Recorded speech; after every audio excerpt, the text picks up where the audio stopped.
আকাশবাণী আগরতলা স্থানীয় সংবাদ পড়ছে চন্দন লেখাপাল। এখনকার বিশেষ বিশেষ খবর হল রাজ্যপাল ইন্দ্রসেনা রেড্ডি নাল্লু আজ আগরতলা হায়দ্রাবাদের মধ্যে সরাসরি বিমান পরিষেবার আনুষ্ঠানিক সূচনা করেন। মুখ্যমন্ত্রী অধ্যাপক ড মানিক সাহা রাজ্যের মেধাবী ছাত্রছাত্রীদের উচ্চশিক্ষার যাত্রাকে আরও সহজতর করার লক্ষ্যে সিএম সাত প্রকল্পের আনুষ্ঠানিক উদ্বোধন করেন। তৃতীয় মেয়াদে নরেন্দ্র মোদী সরকার প্রথম 100 দিনে পরিকাঠামো, সমাজকল্যাণ, কৃষক, মধ্যবিত্ত, মহিলা এবং যুবাদের জন্য 15 লক্ষ কোটি টাকার প্রকল্প চালু করেছে।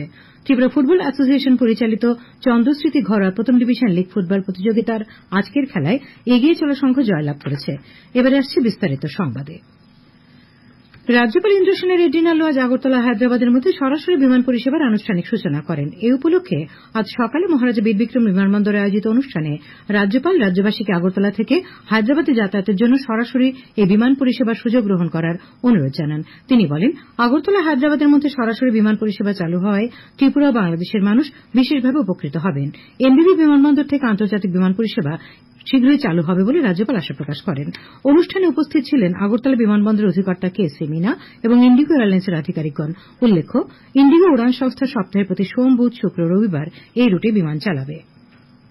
মুখ্যমন্ত্রী অধ্যাপক ড মানিক সাহা রাজ্যের মেধাবী ছাত্রছাত্রীদের উচ্চশিক্ষা যাত্রাকে আরও সহজতর করার লক্ষ্যে আজ সিএম সাত প্রকল্পের আনুষ্ঠানিক উদ্বোধন করেন। এই উপলক্ষে আগরতলা টাউন হলে আয়োজিত অনুষ্ঠানে মুখ্যমন্ত্রী বলেন, ত্রিপুরা মধ্যশিক্ষা পর্ষদ মাধ্যমিক ও উচ্চ মাধ্যমিকে সফল মেধাবী ছাত্রছাত্রীদের উচ্চশিক্ষার জন্য আর্থিক সহায়তা দেওয়ার লক্ষ্যে সিএম সাত প্রকল্পটি চালু করা হয়েছে। এই প্রকল্পে মাধ্যমিক পরীক্ষার ফলাফলের মেধাক্রম অনুযায়ী 100 জন শিক্ষার্থীকে 2 বছরের জন্য মাসিক 5,000 টাকা করে এবং উচ্চ মাধ্যমিক পরীক্ষার ফলাফলের মেধাক্রম অনুসারে 100 জন শিক্ষার্থীকে 3 বছরের জন্য মাসিক 5,000 টাকা করে আর্থিক সহায়তা দেওয়া হবে।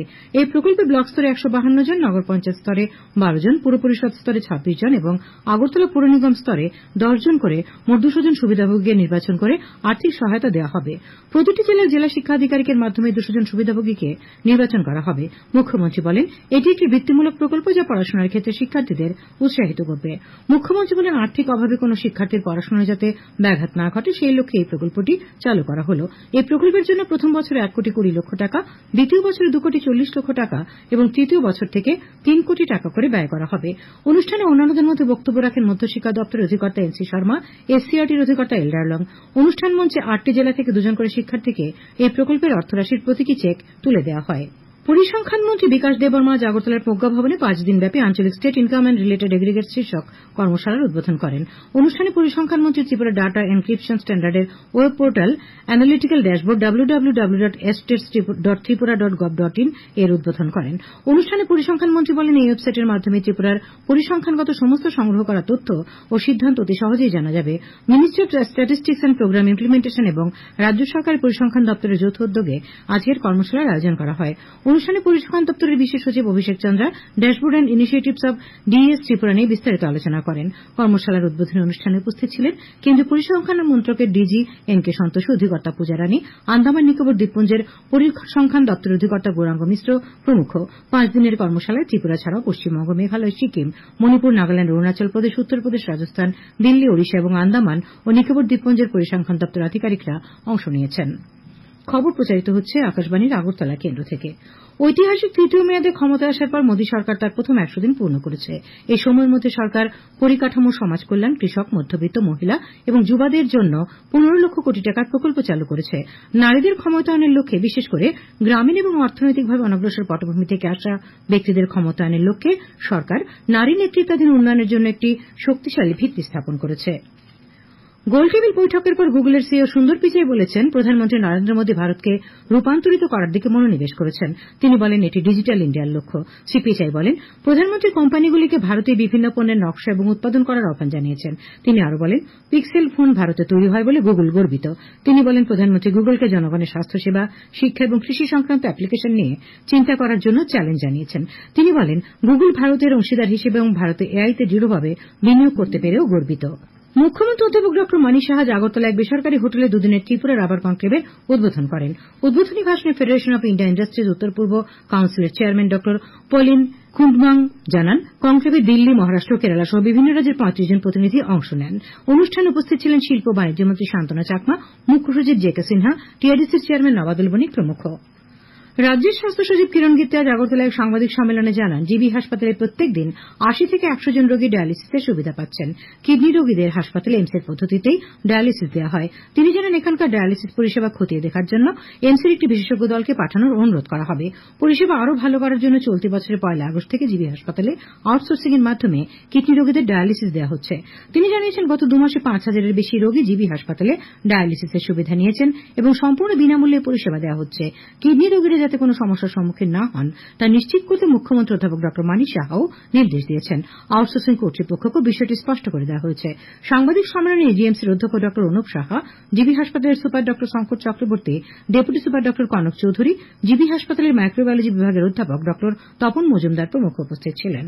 আয়ুষ্মান ভারত প্রধানমন্ত্রী জন আরোগ্য যোজনার 6 বছর পূর্তি ও আয়ুষ্মান ভারত ডিজিটাল মিশনের 3য় বর্ষপূর্তি উপলক্ষে পক্ষকালব্যাপী কর্মসূচির অঙ্গ হিসেবে আজ আগরতলা শহরে সচেতনতামূলক র্যালির আয়োজন করা হয়।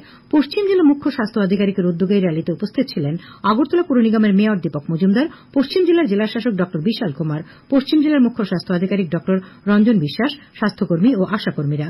প্রধানমন্ত্রী জন আরোগ্য যোজনা, মুখ্যমন্ত্রী জন আরোগ্য যোজনায় রাজ্যের মানুষ স্বাস্থ্য পরিষেবার ক্ষেত্রে উপকৃত হয়েছেন। পশ্চিম জেলার জেলাশাসক ড বিশাল কুমার এই প্রকল্পগুলিতে জনগণ যাতে আরও বেশি সুবিধা পান সে বিষয়ে গুরুত্ব আরোপ করেন।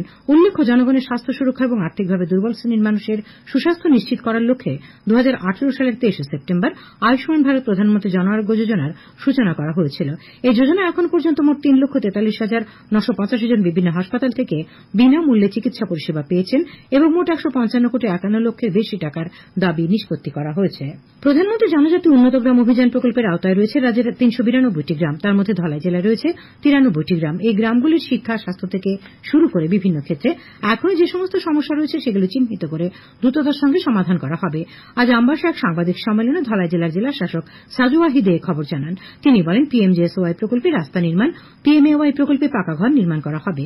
জল জীবন মিশনের পক্ষ থেকে পানীয় জলের ব্যবস্থা করে দেওয়া হবে। তাছাড়া উজ্জ্বলা যোজনার আওতায় এলপিজি সংযোগ, ভারতনেটের পক্ষ থেকে ইন্টারনেটের ব্যবস্থা এবং পিএমজেএওয়াই প্রকল্পে আয়ুষ্মান কার্ড প্রদান করা সহ বিভিন্ন প্রকল্পের মাধ্যমে আরও বেশ কিছু উন্নয়নমূলক কাজ জেলায় করা হবে। প্রতিটি এলাকায় মিশন মোডে এই সমস্ত কাজ করা হবে বলে জেলাশাসক জানিয়েছেন। স্বচ্ছতাই সেবা পক্ষকালব্যাপী কর্মসূচির অঙ্গ হিসেবে সিপাহীজলা জেলার বিভিন্ন এলাকার স্বচ্ছতার উপর সচেতনতামূলক পথনাটক ও সাংস্কৃতিক অনুষ্ঠানের আয়োজন করা হচ্ছে। জেলা প্রশাসন ও জেলা তথ্য সংস্কৃতি দপ্তরের উদ্যোগে আগামী 30 তারিখ পর্যন্ত জেলার প্রতিটি ব্লক ও পুর সংস্থায় এই কর্মসূচি চলবে। আজ সোনামুড়া নগর পঞ্চায়েত ও বক্সনগর ব্লক এলাকায় পথনাটক ও সাংস্কৃতিক অনুষ্ঠান হয়। উপস্থিত ছিলেন নগর পঞ্চায়েতের chairperson Sharda Chakraborty, vice chairperson Shahjahan Mia, মহকুমা তথ্য আধিকারিক তুহিন আইচ প্রমুখ। পথনাটক ও সচেতনতামূলক গানের মাধ্যমে নিজের বাড়িঘর সহ চারপাশের পরিবেশ পরিষ্কার পরিচ্ছন্ন রাখার বার্তা দেন শিল্পীরা। বিজেপি প্রতাপগড় মণ্ডলের উদ্যোগে আজ বনকুমারী বাজার নাট মন্দিরে রক্তদান শিবিরের আয়োজন করা হয়। শিবিরে উপস্থিত ছিলেন আগরতলা পৌর নিগমের mayor Dipak Majumdar, corporator Ruma Das, BJP সদর জেলা সভাপতি অসীম ভট্টাচার্য এবং মণ্ডল সভাপতি চিত্তদেব। শিবিরে 50 জন স্বেচ্ছায় রক্তদান করেন। ত্রিপুরা ফুটবল অ্যাসোসিয়েশন পরিচালিত চন্দ্রস্মৃতি ঘরোয়া প্রথম ডিভিশন লীগ ফুটবল প্রতিযোগিতার আজকের খেলায় এগিয়ে চলো সংঘ জয়লাভ করেছে। উমাকান্ত মিনি স্টেডিয়ামে অনুষ্ঠিত খেলায় এগিয়ে চলো সংঘ 3-0 গোলে ফ্রেন্ডস ইউনিয়নকে হারিয়ে দেয়। আগামীকাল আকাশ আংশিক মেঘাচ্ছন্ন থাকবে। দু এক জায়গায় বজ্র বিদ্যুৎ সহ হালকা থেকে মাঝারি পর্যায়ে বৃষ্টিপাতের সম্ভাবনা রয়েছে। আগামীকাল তাপমাত্রা সর্বোচ্চ 34 ডিগ্রি সেলসিয়াস এবং সর্বনিম্ন 27 ডিগ্রি সেলসিয়াসের কাছাকাছি থাকবে। আজ দিনের সর্বোচ্চ তাপমাত্রা ছিল 36.4 ডিগ্রি সেলসিয়াস এবং সর্বনিম্ন 28.2 ডিগ্রি সেলসিয়াস। শেষ করার আগে খবরের বিশেষ বিশেষ অংশগুলি আর একবার। রাজ্যপাল ইন্দ্রসেনা রেড্ডি নালু আজ আগরতলা হায়দ্রাবাদের মধ্যে সরাসরি বিমান পরিষেবার আনুষ্ঠানিক সূচনা করেন। মুখ্যমন্ত্রী অধ্যাপক ড মানিক সাহা আজ সিএম সার্ভ প্রকল্পের আনুষ্ঠানিক উদ্বোধন করেন। তৃতীয় মেয়াদে নরেন্দ্র মোদী সরকার প্রথম 100 দিনে পরিকাঠামো, সমাজ কল্যাণ, কৃষক, মধ্যবিত্ত মহিলা এবং যুবাদের জন্য 15 লক্ষ কোটি টাকার প্রকল্প চালু করেছে। চন্দ্রস্মৃতি ঘরোয়া প্রথম ডিভিশন লীগ ফুটবল প্রতিযোগিতার আজকের খেলায় এগিয়ে চলো সংঘ জয়লাভ করেছে। স্থানীয় সংবাদ আজকের মতো এখানেই শেষ হলো।